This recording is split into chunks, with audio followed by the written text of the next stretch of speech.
On va démarrer. Bonjour à tous. Merci d'être aussi nombreux ce matin. Donc, bienvenue dans notre formation express, l'art de négocier. Donc, je suis Raphaël Berriot, directeur commercial de Proformation. Nous allons donc démarrer la formation dans quelques instants. Avant de passer la parole à notre formateur, Daniel Margutti, je voudrais donc vous rappeler le principe. Donc, il s'agit d'une formation express, d'un apéritif, d'une mise en bouche et sûrement pas d'une formation complète qui dure plusieurs journées. Donc, si vous voulez aller plus loin, bien sûr, n'hésitez pas à nous contacter à l'issue de cette formation. On sera ravis de pouvoir vous accompagner. On a des formations donc express régulièrement. Vous êtes relativement nombreux à nous connaître sur ce sujet. Alors voici donc la présentation. Alors vous avez donc le 29 janvier Excel, trucs et astuces pour les RH. Ça fait partie de nos best-sellers, animé par Frédéric Lefebvre. Donc pareil, n'hésitez pas à vous connecter et je vous enverrai avec le replay donc le lien pour vous inscrire. Le 6 février, associer et combiner ChatGPT avec Office 365 pour optimiser votre temps. Alors ça aussi, je pense que ça intéresse beaucoup de monde. ChatGPT, IA sont vraiment au goût du jour. Et vous savez que Microsoft a sorti Copilot, qui est un outil assez révolutionnaire pour vous, utilisateurs de la suite Office. Donc le 6 février. Et puis enfin le 7 février, un classique maintenant, mais qui est quand même très utile et qui répond à beaucoup d'attentes, c'est Power BI. Donc l'outil pour réaliser des tableaux de bord là, dans la suite Office, hein. Il s'agit toujours de la même chose, hein, d'une initiation de 30 minutes pour vous présenter en très brièvement les grands principes. Voilà, je vais laisser la parole à Daniel qui va vous présenter donc le module l'art de négocier. Merci Raphaël. Je t'en prie. Bonjour à toutes et à tous. Donc, faire un apéro, comme ça, un apéritif à 9h30 du matin, c'est osé, mais ok, c'est amusant. Je vais vous raconter une toute petite anecdote pour parler justement de capacité relationnelle et d'art de négocier. Il y a quelques années de cela, j'ai un client qui me dit, écoutez Daniel, on vient de licencier 10 000 personnes, on est à l'os, sur nos capacités commerciales, on ne va pas remiser, on ne va pas sortir de nouveaux produits cette année, on est au taquet sur tout ce qui est logistique et on doit renouer avec du profit. On doit renouer avec du profit sur un marché qui va faire moins 15%. Bien, Monsieur le Président, et qu'attendez-vous de moi? Nous avons besoin d'augmenter nos taux de concrétisation. C'est-à-dire que toute personne qui est en relation avec un client, directement ou indirectement, du management, de l'attaché commercial, d'un ingénieur d'affaires, du key account manager, de l'assistant commercial, toutes ces personnes-là, je souhaite, nous dit mon interlocuteur, qu'elles augmentent leur capacité de négociation, qu'elles augmentent leur taux de concrétisation. C'est un joli défi. J'ai été mandaté pour cela. Je suis rentré en séminaire avec des centaines de personnes, pas en même temps, des groupes de 8, 10 personnes, et on a commencé à travailler. J'ai toujours commencé mes séminaires en posant la même question. C'est quoi vendre? Si je demande à Raphaël, c'est quoi vendre? Si je demande à chacun d'entre vous, c'est quoi négocier? C'est quoi vendre? Alors, on pourrait y passer un long moment, mais si on prend le temps de réfléchir, on va s'apercevoir que la réponse est très intéressante, très amusante. Pourquoi je vous dis qu'elle est amusante? Parce que 70% des gens vont me dire c'est argumenter, présenter, convaincre, communiquer, démarcher, séduire. Okay, et d'autres vont me dire également, alors les deux populations se recoupent, ah ben c'est faire du chiffre, c'est faire du business, c'est faire de la marge, c'est des flux, des mouvements d'argent, de services, de produits. OK. Mais chacun va me parler de quoi, Raphaël? Chacun va me parler des moyens qu'il utilise, argumenter, séduire, convaincre, prospecter, et des conséquences que cela a. Oui, effectivement, on est là pour faire du chiffre, faire de la marge, etc. etc. Bravo, mais vous ne m'avez pas parlé de vente. Vous ne m'avez pas répondu. Vous avez répondu à côté. Et si vous faites le test autour de vous, amusez-vous avec vos collègues. Si vous leur demandez c'est quoi vendre, vous aurez exactement cette même difficulté. C'est intéressant quand on est dans une entreprise, réfléchir. Alors maintenant, on va imaginer ce qui nous arrive tous les jours, qu'on est en situation d'acheteur. Fait quoi l'acheteur? L'acheteur, il a deux propositions. La vôtre et vraisemblablement celle d'un ou de plusieurs concurrents. Fait quoi cet acheteur? Ce décideur. Il fait un choix. En permanence, nous faisons des choix. Et là, ça devient intéressant parce qu'on comprend très vite notre mission. Vendre, cela devient ni plus ni moins que faire basculer une décision en sa faveur, en ma faveur. Si Raphaël, puisque je l'ai en face de moi et qu'il a la gentillesse de m'inviter aujourd'hui, prospecte dans son mois 80 clients, présente super bien, argumente super bien, prospecte super bien, mais s'il ne fait pas basculer les décisions en sa faveur, a-t-il généré les conséquences? A-t-il vendu? Non. Ça sera un très beau présentateur de produits, beau gosse qui connaît bien ses produits, mais il n'aura pas fait basculer les décisions en sa faveur. Et en travaillant sur ce thème-là, on répondait aux besoins de ce client, augmenter un taux de concrétisation. Augmenter un taux de concrétisation, c'est commencer par comprendre et admettre que nous sommes en quelque sorte payés pour faire basculer des décisions en notre faveur. C'est un peu comme l'œuvre de Christophe Colomb, ça paraît évident une fois qu'on l'a compris, mais je vous invite à faire le test autour de vous. Demandez à tous vos collaborateurs c'est quoi négocier, c'est quoi vendre, et vous allez s'ouvrir. Alors, cet acheteur, celle-ci est un peu meilleure sur le prix, celle-ci sur les délais de livraison, celle-ci sur la qualité, ou celle-ci sur la disponibilité, et je dois faire un choix. Toutes les caractéristiques de l'offre, je vais les laisser au service marketing, au service financier de l'entreprise, au service production. C'est eux qui fabriquent le produit, c'est eux qui l'élaborent, c'est eux qui conçoivent tout ce qui doit être mis autour. Je n'ai que très peu prise là-dessus. Et puis chaque fois que je vais jouer sur la balance pour remporter une décision, ben, je vais faire de la remise. Je vais donner des gratuits, pour autant que je puisse. Et puis c'est même pas sûr que ça suffise. Je vais perdre de la marge. Et ce n'est pas sûr que cela suffise, parce que mon concurrent, qui fait du benchmarking, qui est réactif lui aussi, peut faire la même chose. C'est un jeu quand même très particulier. Et pourtant, je suis payé pour la même chose, faire basculer une décision en ma faveur. Alors nous avons fait quoi une fois qu'on a posé cette question? Ben, on a fait simplement prendre conscience que s'il y a deux plateaux à une balance et que j'ai mon acheteur Raphaël en face de moi, il y a aussi autre chose, il y a la relation que j'ai avec mon interlocuteur. Je vous raconte une petite anecdote. Ma femme rêvait d'un grand blond. Vous avez vu le haut de la balance, 1,75 m. Et s'agissant de la blondeur de mes cheveux, on peut disserter un moment. Prendre des hormones de croissance inutiles, me teindre en blond, ridicule. Le haut du plateau, et de l'autre côté, des grands blonds, il y en a. Hein. Le haut de plateau, pas génial, génial. Qu'est-ce qu'il me restait à faire? Il me restait à travailler sur la relation que j'allais avoir avec cette personne, si je voulais que sa décision bascule en ma faveur. Je n'ai pas d'autre solution. Pas de service marketing, pas de service production. Le produit, il est là. On fait comment? Il me restait à faire basculer une décision en ma faveur, en étant meilleur que tous mes concurrents sur cette relation que j'allais établir avec cette personne. C'est exactement ce que je fais en séminaire. Comment développer les capacités relationnelles de chacun, puisqu'une vente, excusez-moi, c'est une proposition pondérée par une relation, celle de mon concurrent et la relation qu'il a avec mon interlocuteur, face à ma proposition pondérée par ma relation. Je laisse au service marketing, au service production, le haut de la balance, au service financier, les limites qui me sont posées, et je m'intéresse en tant que négociateur à la relation que je vais avoir avec l'autre. Parce que si je suis bon là-dessus, et que mon produit peu ou prou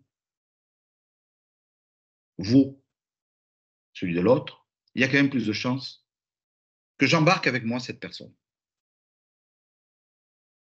Je ne me suis pas teint en blond, je n'ai pas pris d'hormones de croissance, ça fait 30 ans que je vis heureux.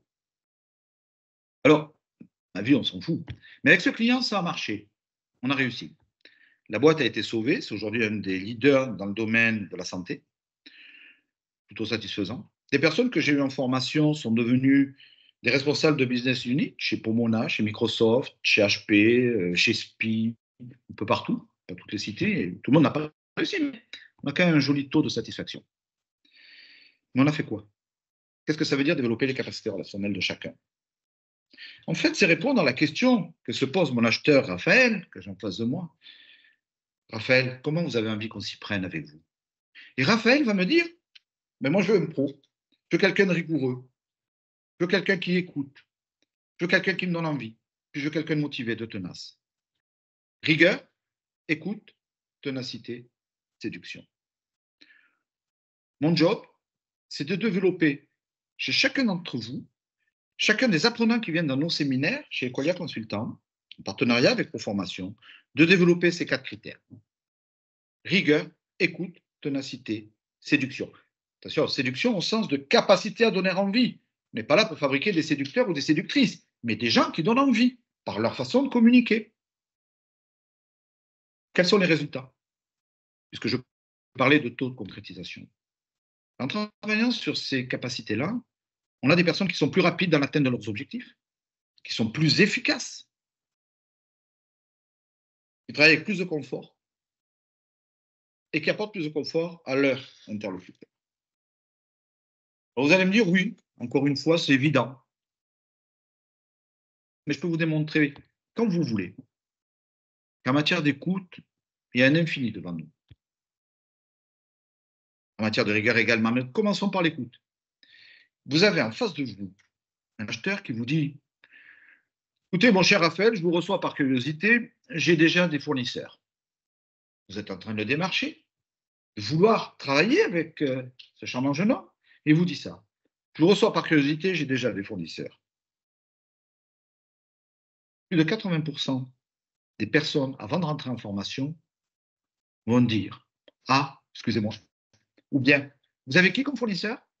Ou bien, attendez, avec le sérieux de notre société, la qualité de notre marque, nos produits, nous allons faire la différence, ils vont se mettre à parler. En fait, ces gens-là rebondissent sur ce qui leur fait à eux de l'émotion. Le mot fournisseur, nous avons déjà nos fournisseurs. Mais ce n'est pas du tout ce que dit mon interlocuteur. Raphaël, quand je le démarche, me dit, moi je vous reçois par curiosité, monsieur Margutti, j'ai déjà des fournisseurs. Bien. Elle est motivée par quoi, votre curiosité, monsieur? Et puis si j'y réponds, qu'est-ce qui peut se passer entre nous? Et ça, on ne l'avait pas répondu. On rebondit trop souvent sur ce qui nous fait, nous, de l'émotion, et pas sur ce que dit l'autre. Mais on est sûr de savoir écouter. Non. Je ne parle pas d'écoute active et de reformulation, mais écouter, faire ensuite de la maïeutique, c'est un travail, c'est une technicité, c'est ce que nous apprenons à nos apprenants. Parce que sans ça, il est difficile de faire des affaires avec les gens. En matière de rigueur, quand je demande aux stagiaires qui rentrent en séminaire, êtes-vous rigoureux? Ma foi, la belle affaire. Il y a un magnifique biais cognitif qui est exactement le même qu'on pourrait vivre ici, 106 personnes. Si je vous demandais, est-ce que vous êtes un bon conducteur? 98% des gens vont dire oui, oui, je suis plutôt un bon conducteur. Et vous pouvez le poser à 10 000 personnes, 98% des gens vous diront oui, oui, je suis un bon conducteur. Donc, en fait, ce que dit la sécurité routière, c'est faux. C'est des mensonges. Non, on est persuadé qu'on est des bons conducteurs. Mais on est également persuadé qu'on est rigoureux dans notre business. Je vois la tête de Raphaël, il est persuadé d'être rigoureux, Raphaël. Mais qu'est-ce que c'est déjà que la rigueur, mon ami? Qu'est-ce que ça veut dire, la rigueur, quand il s'agit de négocier, de faire basculer une décision en sa faveur? On travaille là-dessus chez Equalia. Troisième point, cette capacité à donner envie. Nietzsche disait, trouvez la bonne musique, vous ferez danser le monde. Ce n'est pas un nombre de notes, ce n'est pas une partition simplement. Mais qu'est-ce qui fait que certaines personnes, quand elles parlent, donnent envie de les suivre et d'autres nous font peur, nous gênent? Comment on va travailler sur cette capacité à donner envie à l'autre dans notre système langagier? Et quand nous allons travailler sur la rigueur, l'écoute, la ténacité, la séduction, nous allons augmenter la capacité relationnelle de chacun et donc leur capacité à négocier. Et c'est vrai en management. c'est vrai en commercial, c'est vrai dans toutes les situations où on est en relation avec quelqu'un. Alors vous allez me dire, tu es bien gentil Daniel, mais dans la relation, il y a deux personnes et tu ne parles que de l'apprenant. Mon interlocuteur, il joue son rôle. Oui. Il joue son rôle. Lui, il n'a peut-être pas envie tout de suite, parce qu'il peut avoir peur, parce qu'il a d'autres idées, il n'a pas envie de me suivre. Il va mettre en place des jeux relationnels, c'est-à-dire des moyens, consciemment ou pas, qui vont affecter ma rigueur, mon écoute, ma motivation, ma ténacité, ma capacité à négocier. C'est normal. Eh bien, chez Equalia, nous apprenons à nos stagiaires quels sont ces jeux relationnels et surtout quels sont les moyens que l'on doit mettre en place pour justement ne pas être affecté en termes d'écoute, pouvoir mener à bien notre entretien. Imaginez, messieurs, dames, imaginez, vous avez une grosse négociation à mener aux objectifs. Vous êtes déterminé, vous êtes préparé. Alors, vous allez faire devant vous, vous allez visualiser un repère orthonormé. L'abscisse, c'est le temps qui passe. L'ordonnée, c'est tout ce qu'il va vous falloir de quantité, de rigueur, d'écoute, de ténacité, de séduction pour y arriver. Parce que l'enjeu est important et que la personne en face de vous n'est pas facile. Alors au début, vous êtes là, tout en haut de vos capacités. Mais il y a un fait qui s'oppose à nous tous, qui est que nous fatiguons, même à 9h30. Nous fatiguons. Notre capacité de rigueur, d'écoute, ténacité, de séduction, elle baisse. Mais s'il me faut tout ce niveau-là, cette horizontale, pour arriver à l'objectif, qu'est-ce qui se passe quand je n'ai plus assez d'écoute, quand je n'ai plus assez de rigueur? Chez nous tous, nous sommes 106, 107, 108 maintenant devant cet écran. Chez nous tous, il se passe la même chose. Un, j'abandonne, je n'y arrive plus, j'ai plus assez de rigueur, d'écoute, confusément, je m'aperçois que je patine. Écoutez, mon cher Raphaël, je vous laisse ma plaquette, ma proposition, et nous en rediscuterons plus tard, je vous laisse réfléchir. Et je m'échappe, j'y arrive plus. Deuxième attitude, qui arrive, très humaine. Écoutez, Raphaël, ça fait 25 minutes que nous nous parlons. Que pensez-vous d'une petite remise? Je repasse par le haut de la balance. Je n'y arrive plus à manager cette relation. Mes capacités sont insuffisantes. Je repasse par le haut de la balance. Écoutez, je vous fais une remise, je vous donne 2 gratuits, 3 jours de paiement de plus et je vous lève la voiture. Ça devient fou. En plus, c'est limité. On ne peut pas faire n'importe quoi sur le haut de la balance. Et troisième solution, que nous connaissons en management, il nous arrive de vouloir passer en force, d'autorité. Ça suffit. Mes enfants, par exemple, je veux être un bon papa. J'essaie d'être sympa avec eux, à l'écoute. Ma femme a une soirée avec ses amis. Moi, je veux qu'ils soient couchés à 9h. C'était l'ordre. Mais j'y arrive pas. J'y arrive pas. Ils sont des diables. J'ai tout essayé. Alors d'abord, je les ai achetés. Écoutez, une demi-heure de plus. Une demi-heure de plus. J'ai essayé d'acheter la paix. Puis après, j'aurais donné des bonbons. Ils sont te brosser les dents, j'aurais donné des bonbons. Puis après, je dis, de toute façon, vous faites ce que vous voulez, vous ferez engueuler par votre mère. J'abandonne. Mais enfin, bon, quand même, flûte, quoi. Je suis le papa. Qu'est-ce qui va m'arriver? Maintenant, ça suffit, toi. Je vais me mettre en colère. Passer en force, abandonner, modifier son offre, c'est toujours ce qui se passe quand on n'a pas assez de rigueur, d'écoute, de ténacité, de séduction, et qu'en plus, on est pris dans les jeux de ces diablotins d'enfants, mais également de ces diablotins d'acheteurs que nous avons, d'interlocuteurs. Notre job chez Mania, c'est pas de faire de vous des robots. Vous continuerez à fatiguer. Je fatigue moi-même, nous fatiguons. Mais de commencer plus haut dans cette préparation et de descendre moins vite. C'est-à-dire que le point où vous n'aurez plus assez de rigueur, d'écoute, ténacité, séduction, vous ne serez plus capable de vous débrouiller des jeux que vous tend votre interlocuteur, consciemment ou pas, que ce point-là soit le plus loin possible. Parce que franchement, moi, formateur en entreprise, que vous n'ayez plus assez de rigueur, vous n'ayez plus assez d'écoute, quand vous êtes chez vous à 22h30 et que le boulot a été fait, c'est plus mon problème. Non, mon problème, c'est de faire en sorte que dans ce pourquoi vous nous payez, vous deveniez plus efficace, plus rapide. Vous travaillez dans plus de confort. Et si les gens n'arrivent ça sera quand même pas mal. Alors, comment on travaille? De la théorie, certes, parce qu'on nous demande également sur quoi reposent nos travaux, et puis beaucoup de pratique. Si j'étais chef d'orchestre, je vous dirais, je vous apprends comment est fabriqué un piano, comment fonctionne un piano, pourquoi il sonne de telle façon ou de telle façon, mais ça ne fera jamais de vous un pianiste. Or, on nous paye pour fabriquer des pianistes, des musiciens de la négociation. Je vais développer vos capacités relationnelles par l'entraînement, par la mise en situation, par la pratique, par le sketch. Bien évidemment, nos travaux, on ne les a pas inventés. Ce n'est pas une technique que nous avons inventée. Non. On va s'appuyer sur des travaux relativement récents. Juillet 2022, la revue Nature publie une étude sur la neurotensine et son rôle dans la prise de décision.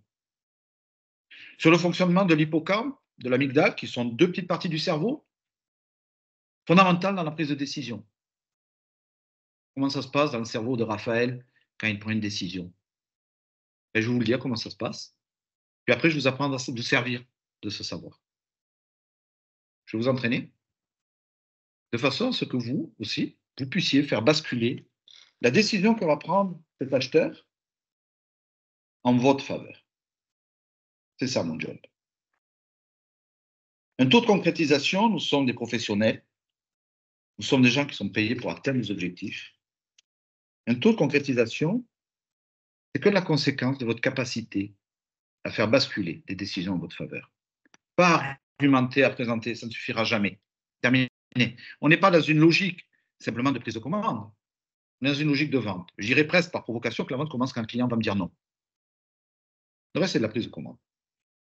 Je ne suis pas seul sur le marché. Comment je fais basculer? Je vais apprendre à mes apprenants, mes stagiaires, comment amener l'autre à mon point de vue plutôt que de le contraindre. Tout le monde veut nous convaincre. 103 personnes, un bon nombre de fumeurs et un bon nombre de personnes qui ce matin ont peut-être roulé vite. Vous savez tous que le tabac, c'est dangereux, que rouler vite est un facteur de danger. Vous êtes convaincus? Et vous le faites, comme moi. Nous sommes tous d'accord pour dire que prendre l'apéro à 9h30 du matin, c'est peut-être pas le meilleur moyen de durer très longtemps. Mais ça ne nous choque pas. Même en forme d'image, de plaisanterie. Alors convaincre l'autre, non. Lui donner envie de me suivre, oui. Qu'est-ce que c'est que la carte mentale d'un individu? Vous avez un chercheur polonais, Polski, qui disait une phrase qui a été reprise plus tard en PNL, qui disait « La carte n'est pas le territoire ». Ok, super, qu'est-ce qu'on fait avec ça? Qu'est-ce que c'est que la notion de carte mentale quand il s'agit de préparer un entretien et de l'atteindre, cet objectif-là? Qu'est-ce que c'est que ce concept de réalité commune sur lequel nous nous appuyons pour éviter les conflits? Vous m'avez tous assurément dit « J'écoute, je sais écouter, je suis rigoureux ». Et si on faisait un sondage sur les 103 personnes ou 105 personnes présentes, bon nombre dirait oh ben si en plus je pouvais être un peu plus séduisant ou séduisante, ça serait formidable dans mon boulot, si je pouvais donner envie. Comment on fait? On le fait en séminaire, que ce soit du présentiel, du distanciel, toujours en mode synchrone. Je ne vais pas vous mettre devant des PDF pendant 1000 ans, c'est absolument inintéressant. En mode asynchrone sur ce type de formation, parce que nous avons eu le bonheur d'être retenu en France comme une des entreprises de pointe qui a permis de faire financer sa digitalisation des moyens de formation. C'est l'histoire d'une personne qui rencontre une personne et deux ont un objectif. L'un d'acheter au mieux, l'autre de vendre au mieux. C'est surtout pas l'histoire d'une offre qui rencontre une autre offre. Rappelez-vous, regardez-moi, ma femme voulait un grand blond. Les grands blonds, il y en a sur le marché. Et quand je vois la tête de Raphaël, je me dis que lui aussi, il a dû être bon sur ses capacités relationnelles. Mais l'objectif, ce n'est pas d'être bon par moment, par hasard, par accident, ou simplement parce qu'on est né comme ça. L'objectif, c'est de systématiser tout ceci.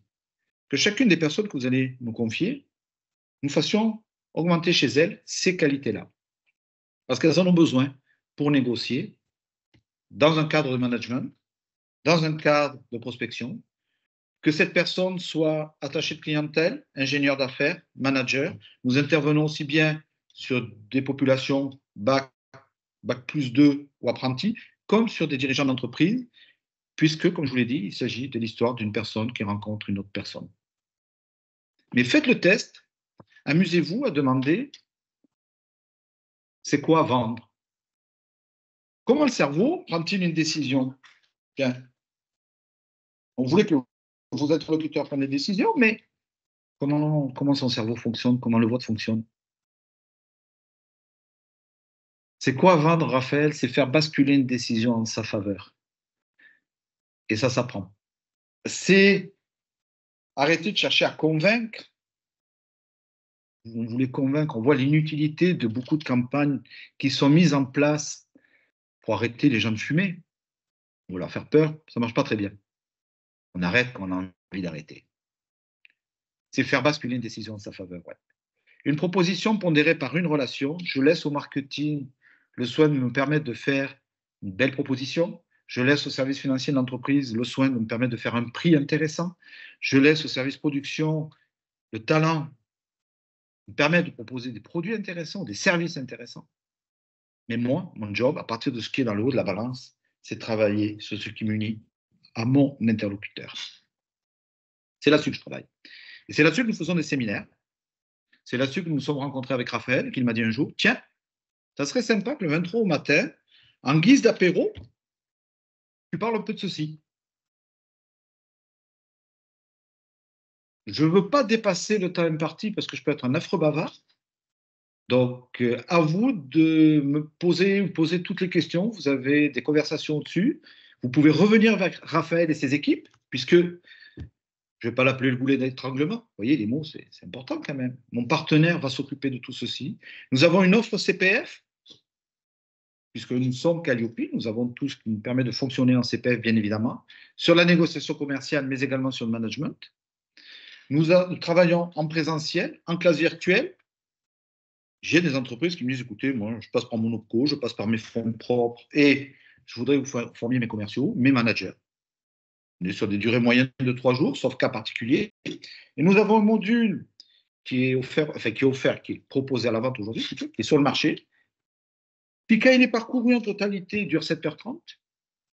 Avec beaucoup d'activités, il ne s'agit pas d'un module de e-learning, vous allez rester devant un PDF, une vidéo à attendre.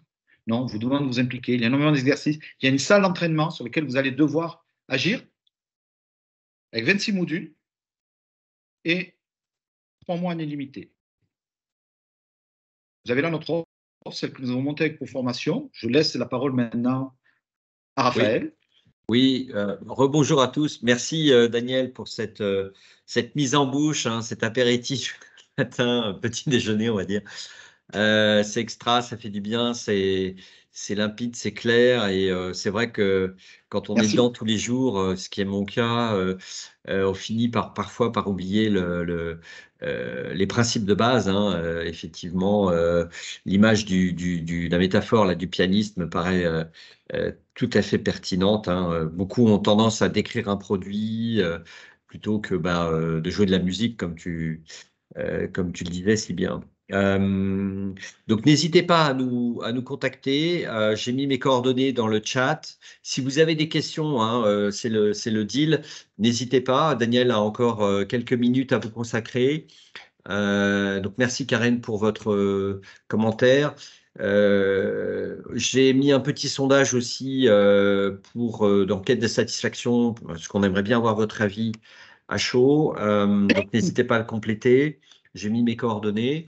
Donc, n'hésitez pas, oui, à nous contacter et surtout, si vous avez des questions, allez-y, hein. C'était aussi l'idée, c'est également d'échanger avec vous. Et Daniel est là pour ça. Il nous reste une petite minute. Merci Ludivine. Merci Natacha. Des questions peut-être sur l'art de convaincre, sur cette relation que Daniel nous a introduite?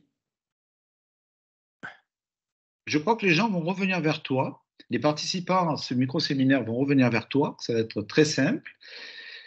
Et c'est comme ça, je pense, qu'on pourra développer ensuite. Trouver la bonne musique, vous ferez danser le monde. C'est pas de moi, mais c'est rudement vrai. Trouver la bonne musique. Qu'est-ce que ça veut dire? Comment on devient musicien? Comment on s'entraîne? Quelles sont les conditions idéales pour faire basculer une négociation, nous demande Julie. Ouais. Alors, les conditions idéales, Julie, elles vont dépendre de votre interlocuteur, du contexte dans lequel on est et de vous. Il n'y a pas de conditions idéales par définition. Vous allez avoir des interlocuteurs qui attendront de vous, Julie, que vous soyez plus rigoureuse que votre adversaire ou votre concurrent, je ne sais. D'autres qui voudront que vous les rassuriez. Par contre, il y a un dénominateur commun. La prise de décision, ce qui se passe dans notre cerveau, le cerveau, c'est 2 points, 160 000 km de neurones dans ça, 10 000 connexions par neurone, des activités de ouf dans notre cerveau, des centaines de stimulations en même temps, et il va prendre une décision. Ce qui fonde la prise de décision, c'est la peur. C'est la peur de se tromper, c'est la peur d'être mangé tout cru, qu'on traîne depuis des centaines de milliers d'années qu'on est sur Terre. Et ce qu'il va falloir faire, c'est créer un contexte, je parlais tout à l'heure de réalité commune, on pourra développer cela, qui fait que celui qui prendra une décision n'aura pas peur de vous, n'aura pas peur de la prendre, n'aura pas peur des conséquences. Si à un moment donné dans son cerveau, je vous parlais de la neurotensine, je vous invite à aller lire l'article publié en juillet 2022 dans la revue Nature sur la neurotensine, c'est le Salk Institute en Californie qui avait publié une étude fantastique là-dessus. Si votre cerveau à un moment donné se dit -1, tu vas te faire bouffer, si le cerveau dit ça, la décision n'est pas en votre faveur. Jamais. À moins d'être suicidaire, mais des suicidaires, heureusement, il y en a très peu. Donc, votre job, c'est de mettre en place votre responsabilité, ce qui fait que celui qui va prendre une décision la prendra en votre faveur, c'est-à-dire sans avoir peur. Les biais cognitifs, puisqu'on parle des biais cognitifs dans nos formations, procèdent tous de la même façon. On parle d'heuristique, de jugement, on pourra développer tout ceci, mais en fait, retenez simplement une idée. Vous ne prenez jamais une décision favorable à l'égard d'une situation, d'une personne ou d'un produit qui vous fait peur. Sauf que ce n'est pas simplement en rassurant l'autre. C'est pas parce que je vais vous dire, t'inquiète pas, je ne vais pas te faire mal, que je vais vous rassurer. Et c'est dans cet autrement faire que nous allons. Qu'est-ce qui fait que vous allez me dire, OK, banco, je viens avec vous. OK, je travaille avec vous. Merci Daniel pour cette réponse, c'est clair. Merci Raphaël. Écoutez, je crois que c'est le moment de nous quitter. C'était vraiment une très belle introduction. Merci. Et je vous invite à me contacter et on se fera un plaisir avec Daniel d'échanger avec vous en one-to-one pour aller plus loin si vous le souhaitez. Et n'hésitez pas aussi à vous connecter sur les formations express et vous inscrire sur les formations express. Je vous envoie le replay d'ici 2 jours avec tous les liens pour d'autres formations. Encore une fois, merci à tous. Excellente journée. Merci à vous tous.